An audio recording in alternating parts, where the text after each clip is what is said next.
श्री शिव पुराण कैलाश संहिता अध्याय 22 और 23। यति के लिए एकादशः कृत्य का वर्णन।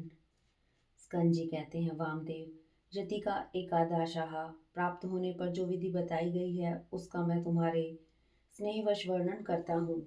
मिट्टी की वेदी बनाकर उसका सम्मार्जन और उपलेपन करें। तत्पश्चात पुण्य आवाहन वाचन पूर्वक प्रोक्षण करके पश्चिम से लेकर पूर्व की ओर 5 मंडल बनाएं और स्वयं श्राद्धकर्ता उत्तराभिमुख बैठकर कार्य करे।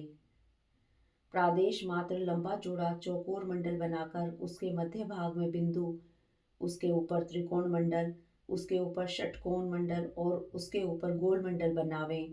फिर अपने सामने शंख की स्थापना करके पूजा के लिए बताई हुई पद्धति के क्रम से आचमन, प्राणायाम एवं संकल्प करके पूर्वोक्त 5 आतिवाहिक देवताओं का देवेश्वरी देवियों के रूप में पूजन करें।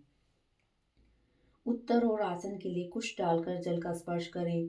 पश्चिम से आरंभ करके पूर्व पर्यंत जो मंडल बताए गए हैं उनके भीतर पीठ के रूप में पुष्प रखें और उन पुष्पों पर क्रमशः उक्त 5 देवियों का आह्वान करें।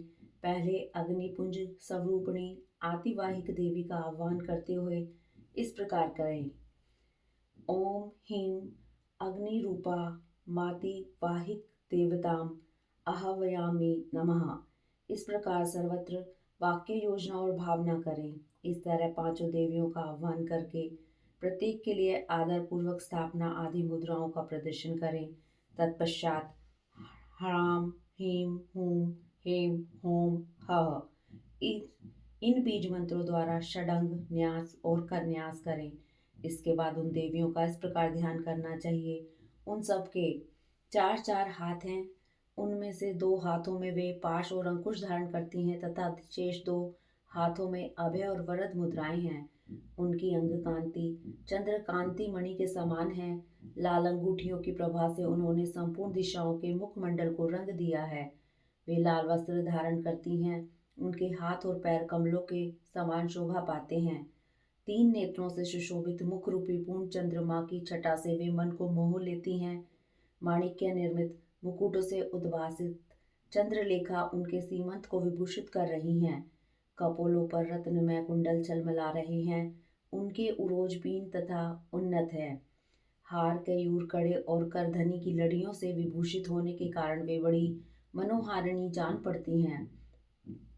उनका कटिभाग कृश और नितंब स्थूल है। उनके अंग लाल रंग के दिव्य वस्त्रों से आच्छादित हैं। चरणारविंदों में माणिक्य निर्मित पायजेबों की झनकार होती रहती है। पैरों की उंगलियों में बिच्छों की पंक्ति अत्यंत सुंदर एवं मनोहर हैं। यदि अनुग्रह मुर्दे के समान मूर्तिमान हो तो उससे क्या सिद्ध हो सकता है। इसलिए वे देवियां महेश्वर की भांति शक्यात्मक मूर्ति वाले अनुग्रह से संपन्न हैं। अतः उनके अनुग्रह से सब कुछ सिद्ध हो सकता है। सब पर अनुग्रह करने वाले भगवान शिव ने ही उन 5 मूर्तियों को स्वीकार किया है। इसलिए वे दिव्य संपूर्ण कार्य करने में समर्थ तथा परम अनुग्रह में तत्पर हैं। इस प्रकार उन सब अनुग्रह प्रायण कल्याणमयी देवियों का ध्यान करके इनके लिए शंखस्थ जल के बिंदुओं द्वारा पैरों में पाद, हाथों में आचमनीय तथा मस्तकों पर अर्घ्य देना चाहिए। तदंतर शंख के जल की बूंदों से उनका स्नान कर्म संपन्न कराना चाहिए। स्नान के पश्चात दिव्य लाल रंग के वस्त्र और उत्तरीय अर्पित करें। बहुमूल्य मुकुट एवं आभूषण दें। इन वस्तुओं के अभाव में मन के द्वारा भावना करके इन्हें अर्पित करना चाहिए। तत्पश्चात सुगंधित चंदन, अत्यंत सुंदर अक्षत तथा उत्तम गंधन से युक्त मनोहर पुष्प चढ़ाएं। अत्यंत सुगंधित धूप और घी की बत्ती से युक्त दीपक निवेदन करें। इन सब वस्तुओं को अर्पण करते समय आरंभ में ओम ह्रीं का प्रयोग करके फिर समर्पयामि नमः बोलना चाहिए। यथा ओम ह्रीं अग्नय आदि रूपाभ्यः पंचदेवीभ्यः दीपम समर्पयामि नमः। इस तरह अन्य उपचारों को अर्पित करते समय वाक्य योजना कर लेनी चाहिए। दीपक समर्पण के पश्चात हाथ जोड़कर प्रत्येक देवी के लिए पृथक पृथक केले के पत्ते पर पूरा पूरा सुवासित नैवेद्य रखें। वह नैवेद्य घी, शक्कर और मधु से मिश्रित खीर, पुआ, केले के फल और गुड़ आदि के रूप में होना चाहिए। भूर्भुवः स्वः बोलकर उसका प्रोक्षण आदि संस्कार करें। फिर ओम ह्रीं स्वाहा नैवेद्यम निवेदयामि नमः बोलकर नैवेद्य समर्पण के पश्चात ओम ह्रीं नैवेद्यान्ते आचमनार्थम पानीयम समर्पयामि नमः कहते हुए बड़े प्रेम से जल अर्पित करें। मुनिश्रेष्ठ तत्पश्चात प्रसन्नता पूर्वक नैवेद्य को पूर्व दिशा में हटा दें और उस स्थान को शुद्ध करके कुल्ला आचमन तथा अर्घ्य के लिए जल दें। फिर तांबूल धूप और दीप देकर परिक्रमा एवं नमस्कार करके मस्तक पर हाथ जोड़कर इन सब देवियों से इस प्रकार प्रार्थना करें। हे श्री माताओं, आप अत्यंत प्रसन्न हो शिव पद की अभिलाषा रखने वाले इस यति को परमेश्वर के चरणारविंदों में रख दें और इसके लिए अपनी स्वीकृति दें। इस प्रकार प्रार्थना करके उन सब का वे जैसे आई थी उसी तरह विदा देकर विसर्जन कर दे और उनका प्रसाद लेकर कुमारी कन्याओं को बांट दें या गौओं को खिला दें अथवा जल में डाल दें। इनके सिवा और कहीं किसी भी प्रकार न डालें, यही पार्वण करें। यति के लिए कहीं भी एकोदिष्ट श्राद्ध का विधान नहीं है। यहाँ पार्वण श्राद्ध के लिए जो नियम है उसे मैं बता रहा हूँ। मुनिश्रेष्ठ, तुम उसे सुनो। इससे कल्याण की प्राप्ति होगी। श्राद्ध करता पुरुष स्नान करके प्राणायाम करे, जगोपवीत पहन सावधान हो, हाथ में पवित्री धारण करके देश काल का कीर्तन करने के पश्चात मैं इस पुण्य तिथि को पार्वण श्राद्ध करूंगा, इस तरह संकल्प करें। संकल्प के बाद उत्तर दिशा में आसन के लिए उत्तम कुश बिछाएं। फिर जल का स्पर्श करें। उन आसनों पर दृढ़ता पूर्वक उत्तम व्रत का पालन करने वाले 4 शिव भक्त ब्राह्मणों को बुलाकर भक्ति भाव से बिठाएं। वे ब्राह्मण उपटन लगाकर स्नान किए होने चाहिए। उनमें से एक ब्राह्मण से कहें, आप विश्वदेव के लिए यहाँ श्राद्ध ग्रहण करने की कृपा करें। इसी तरह दूसरे से आत्मा के लिए, तीसरे से अंतरात्मा के लिए और चौथे से परमात्मा के लिए श्राद्ध ग्रहण करने की प्रार्थना करके श्राद्ध करता यति श्रद्धा और आदर पूर्वक उन सब का यथोचित रूप से वर्ण करे। फिर उन सब के पैर धोकर उन्हें पूर्वाभिमुख बिठाए और गंध आदि से अलंकृत करके शिव के सम्मुख भोजन कराए। तदंतर वहां गोबर से भूमि को लीप कर पूर्वाग्र कुश बिछाए और प्राणायाम पूर्वक पिंडदान के लिए संकल्प करके 3 मंडलों की पूजा करे। इसके बाद पहले पिंड को हाथ में ले आत्मने इमं पिंडम ददामि ऐसा कहकर उस पिंड को प्रथम मंडल में दे दें। तत्पश्चात दूसरे पिंड को अंतरात्मने इमं पिंडम ददामि कहकर दूसरे मंडल में दे दें। फिर तीसरे पिंड को परमात्मने इमं पिंडम ददामि कहकर तीसरे मंडल में अर्पित करें। इस तरह भक्ति भाव से विधि पूर्वक पिंड और कुशोदक दें। तत्पश्चात उठकर परिक्रमा और नमस्कार करें। तदंतर ब्राह्मणों को विधिवत दक्षिणा दें। उसी जगह और उसी दिन नारायण बलि करें। रक्षा के लिए ही सर्वत्र श्री विष्णु की पूजा का विधान है, अतः विष्णु की महापूजा करें और खीर का नैवेद्य लगाएं। इसके बाद वेदों के पारंगत 12 विद्वान ब्राह्मणों को बुलाकर केशव आदि नाम मंत्रों द्वारा गंध पुष्प और अक्षत आदि से उनकी पूजा करें। उनके लिए विधि पूर्वक जूता, छाता और वस्त्र आदि दें। अत्यंत भक्ति से भांति भांति के शुभ वचन कहकर उन्हें संतोष दें। फिर पूर्वाग्र कुशों को बिछाकर ओम भूर स्वाहा, ओम भुवः स्वाहा, ओम सुवः स्वाहा ऐसा उच्चारण करके पृथ्वी पर खीर की बलि दे। मुनीश्वर, यह मैंने एकादशाह की विधि बताई है। अब द्वादशाह की विधि बताता हूँ, आदर पूर्वक सुनो। अध्याय 22 समाप्त। अध्याय 30 यति के द्वादश कृत्य का वर्णन, स्कंद और वामदेव का कैलाश पर्वत पर जाना तथा सूत जी के द्वारा इस संहिता का उपसंहार। स्कंद जी कहते हैं, वामदेव 12वें दिन प्रातःकाल उठकर श्राद्ध करता पुरुष स्नान और नित्य कर्म करके शिव भक्तों, यतियों अथवा शिव के प्रति प्रेम कर रखने वाले ब्राह्मणों को निमंत्रित करे। मध्याह्न काल में स्नान करके पवित्र हुए उन ब्राह्मणों को बुलाकर भक्ति भाव से विधि पूर्वक भांति भांति के स्वादिष्ट अन्न भोजन कराए। फिर परमेश्वर के निकट बैठाकर पंचावरण पद्धति से उनका पूजन करे। तत्पश्चात मौन भाव से प्राणायाम करके देश काल आदि के कीर्तन पूर्वक महान संकल्प की प्रणाली के अनुसार संकल्प करते हुए अस्मद गुरोर्इहि पूजाम करिष्ये मैं अपने गुरु की यहाँ पूजा करूँगा, ऐसा कहकर कुशों का स्पर्श करे। फिर ब्राह्मणों के पैर धोकर आचमन करके श्राद्धकर्ता मौन रहे और भस्म से विभूषित उन ब्राह्मणों को पूर्वाभिमुख आसन पर बिठाए। वहां सदाशिव आदि के क्रम से उन 8 ब्राह्मणों का बड़े आदर के साथ चिंतन करे, अर्थात उन्हें सदाशिव आदि का स्वरूप माने। मुने अन्य 4 ब्राह्मणों का भी 4 गुरुओं के रूप में चिंतन करे। चारों गुरु ये हैं: गुरु, परम गुरु, परात्पर गुरु और परमेष्ठी गुरु। परमेष्ठी गुरु का उनमें उमा सहित महेश्वर की भावना करते हुए चिंतन करें। अपने गुरु का नाम लेकर ध्यान करें। उन सब के लिए इदम आसनम ऐसा कहकर पृथक पृथक आसन ग्रहण करें, पृथक पृथक आसन रखें। आदि में प्रणव, बीज में द्वितीयांत गुरु तथा अंत में अहव्यामी नमः बोलकर आह्वान करें, यथा ओम अमुक नामान नम। श्री आशुतोषाहे गुरुम आह्वयामि नमः। ओम परम गुरुम आह्वयामि नमः।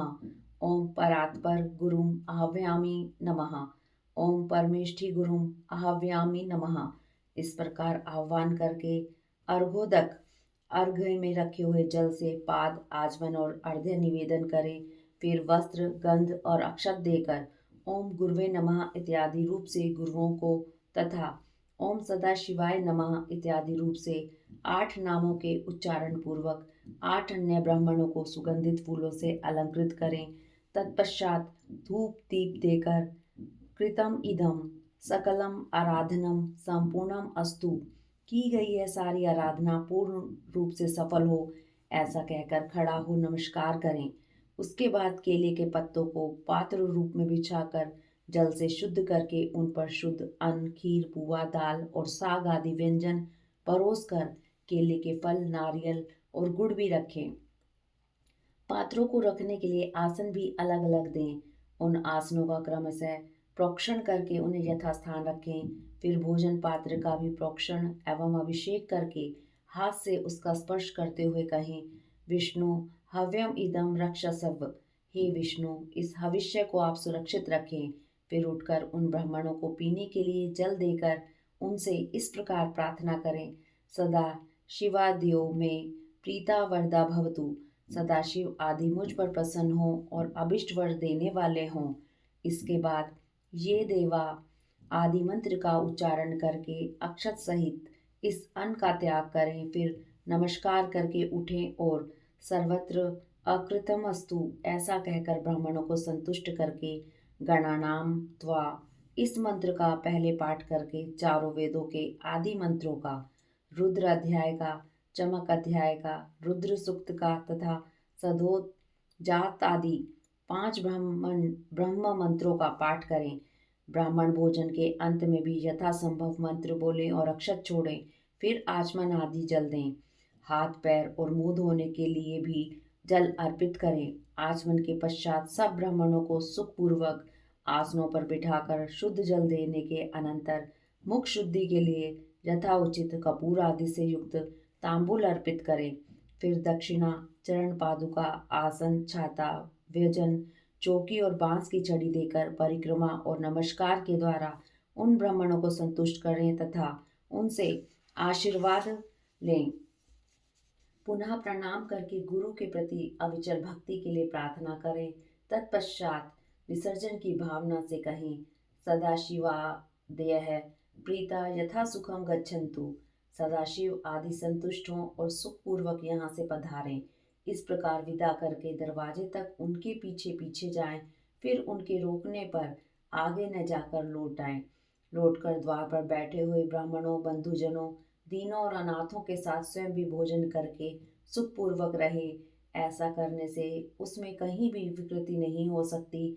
यह सब सत्य है, सत्य है और बारंबार सत्य है। इस प्रकार प्रतिवर्ष गुरु की उत्तम आराधना करने वाला शिष्य इस लोक में महान भोगों का उपभोग करके अंत में शिवलोक को प्राप्त कर लेता है। मुने, यह साक्षात भगवान शिव का कहा हुआ उत्तम रहस्य है, जो वेदांत के सिद्धांत से निश्चित किया गया है। तुमने मुझसे जो कुछ सुना है उसे विद्वान पुरुष तुम्हारा ही मत कहेंगे। अतः यदि इसी मार्ग से चलकर शिवोहम अस्मि मैं शिव हूँ।